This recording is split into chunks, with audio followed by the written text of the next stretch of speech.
All right, so let's get to the bottom of it. So I've been reading the book of Enoch, right? And I've been taking the notes.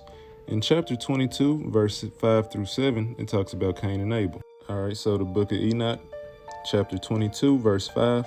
I saw the spirits of the children of men who were dead, and their voice went forth to heaven and made suit. Then I asked Raphael, the angel who was with me, I said unto him, This spirit, whose is it, and whose voice goeth forth and maketh suit?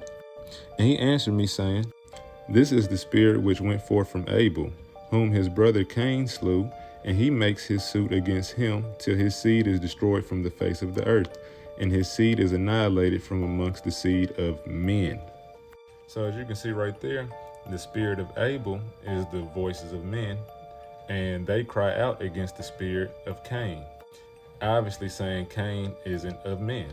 As a matter of fact, before I go too far, this is the serpent seed doctrine. Dual seed or two-line seed, a controversial religious belief which explains the biblical account of the fall of man by saying that the serpent in the Garden of Eden mated with Eve, and that the offspring of their union was Cain. This appears in the early Gnostic writings such as the Gospel of Philip. I've never read the Gospel of Philip, but I definitely believe in that serpent seed stuff. All right, so let's get to the source, the Bible, Genesis chapter 3.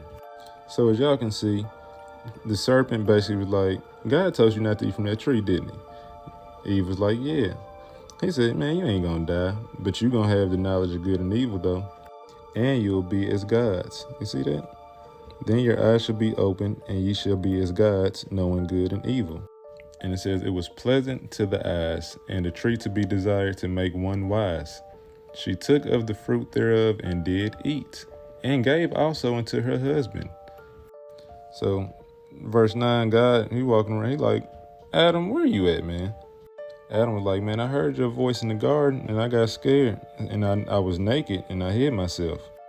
So the Most High, like, who told you was naked? Like, you knowing too much at this point. You ate of that tree, didn't you? Adam, he pointed the finger at Eve, like, that woman you gave me made me eat of that tree. Then, look, verse 13, the Lord God said unto the woman, What is this thou hast done? And the woman said, The serpent beguiled me, and I did eat. Now, anytime you see that word beguiled, it means deceive, but it also can mean deception through seduction. You can just look it up. And the Lord God said unto the serpent, Because thou hast done this, you're cursed above all cattle, da. And then it says, And I will put enmity between thee and the woman, between thy seed and her seed. So this is the regular Bible, King James Version, and it's showing you that Satan has seed, and he's going to put enmity between those seeds. So then in chapter 4, it says, Adam knew his wife, and she conceived and bare Cain, and said, I have begotten a man from the Lord. You hear that? And she again bare his brother Abel, and Abel was a keeper of sheep, but Cain was a tiller of the ground. And then chapter 4 in Genesis just goes through the whole, it tells the story of Cain and Abel, and then it goes through the genealogy of Cain on this part. Then in chapter 5, it says, This is the book of the generations of Adam. Remember, Adam was the first man. In the day that God created man, in the likeness of God made he him. Male and female created he them, and blessed them and called their name Adam, in the day when they were created. And Adam lived 130 years and begat a son in his own likeness, after his image, and called his name Seth. And then from Seth, Seth begat Enos, and it just goes through the whole genealogy of Adam. It says this is the book of the generations of Adam. And as you can see, Cain is very much still alive at this point.